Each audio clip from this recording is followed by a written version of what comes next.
Bem-vindos novamente aos vídeos de JavaScript. Limpei aqui um pouco, neste caso, o nosso ambiente de testes para que fique apenas com o absolutamente essencial. Neste caso, temos então a estrutura da página HTML, que tem aqui criado um botão, tem também um parágrafo com um ID atribuído designado valores, e depois tem aqui o texto de valores, e nós sabemos que este texto vai ser alterado através do JavaScript quando eu pressionar o botão clique. Porquê? Porque ele tem aqui um evento onClick, nós iremos depois falar nisso mais para a frente, que quando nós clicamos, executa o método mostrar. E o método mostrar está aqui definido nesta função, ok?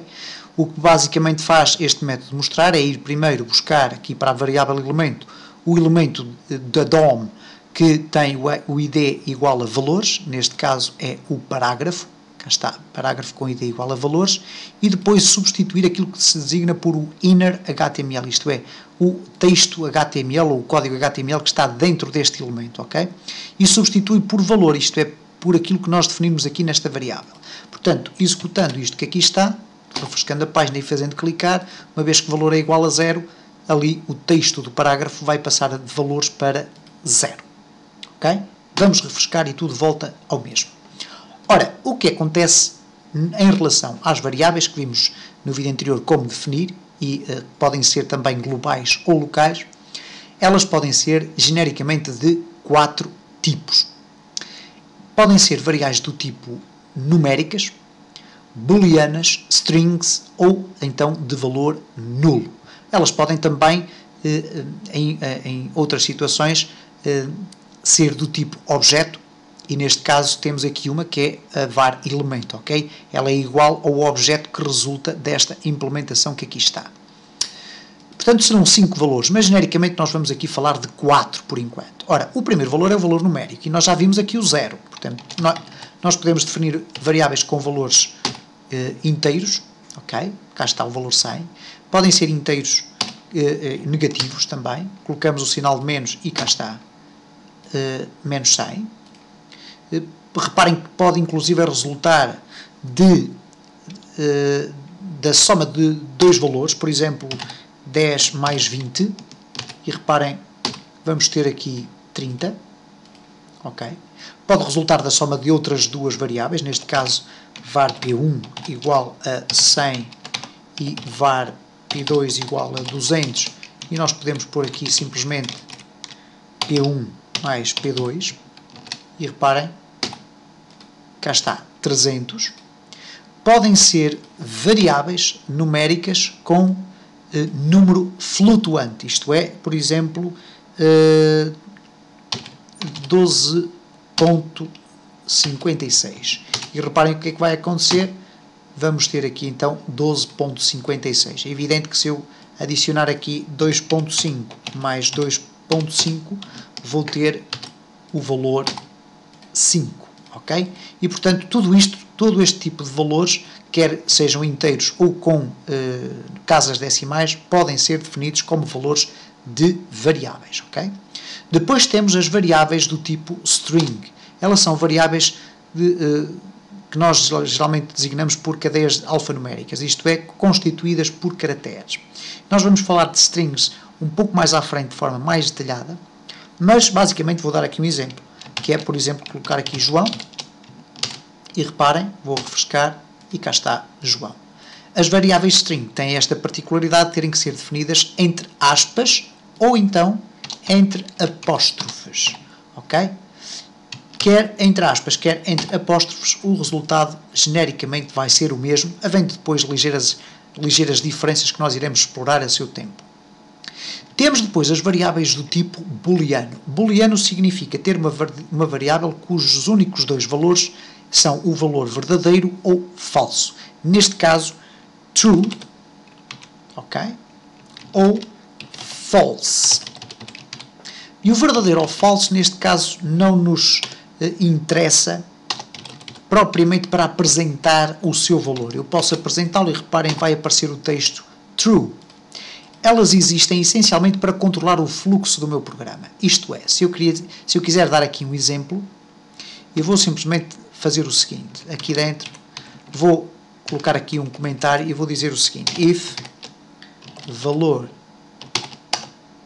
elemento.inner HTML é igual a sim, else, e não reparem aquilo que eu estou a fazer, porque iremos ver como é que se constroem estas estruturas if, else e por aí fora. Elemento.inner HTML é igual a não.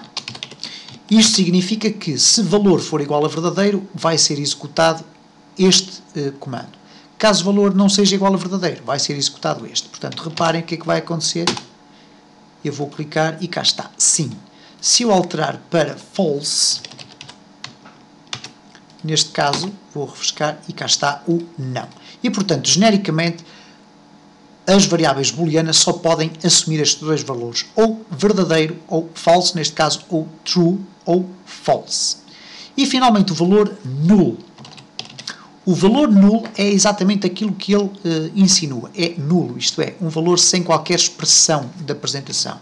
Se eu quiser apresentar este valor aqui, neste meu elemento inner HTML igual a valor, o que vai surgir aqui, reparem, eu vou gravar, vou refrescar, vou clicar e reparem, não surge nada e, além disso, inclusive o próprio parágrafo desaparece, uma vez que não contém texto, ok? Eu posso, inclusive, colocar aqui o valor é igual a, e agora reparem, o valor é igual a null, ok? E, portanto, null, neste caso, não é uma variável do tipo string, ok? É uma variável que não contém valor, ok?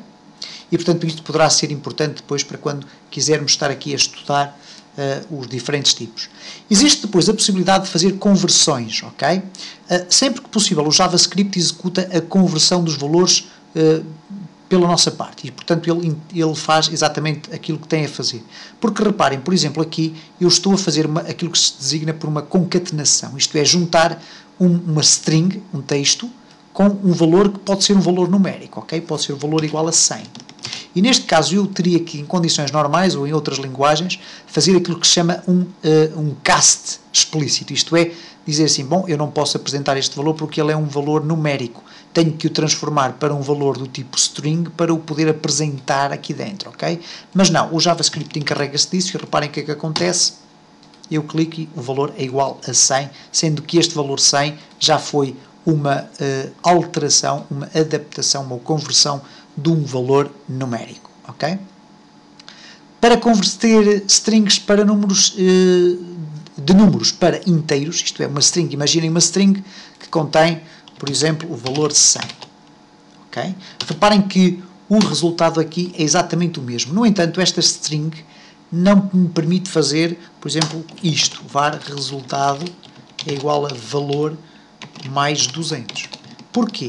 Porque valor é um resultado de 100. Vamos ver se ele faz o cast automático e neste caso vou pôr aqui resultado para me apresentar qual é o resultado. Reparem, vamos ver. E reparem, 100, 200. Ele não fez a operação aritmética. Porquê? Porque valor é uma variável do tipo string. Então eu posso utilizar aquilo que se chama um parseInt. O que o parseInt vai fazer, e é colocado aqui, reparem, parseInt, é uma função que vai fazer o seguinte, vai pegar no valor string e vai tentar transformá-lo no valor inteiro, ok? Ora, como desta feita valor é igual a 100, ele vai automaticamente transformar toda esta instrução no valor 100 e depois vai somar 100 mais 200. Vamos então testar, o resultado aqui vai deixar de ser 100, 200, ou neste caso 100.200 e passa a ser, vamos refrescar aqui, 300, ok? E, portanto, vimos aqui de uma forma muito simplificada como fazer um parseInt, neste caso, para transformar strings em valores numéricos.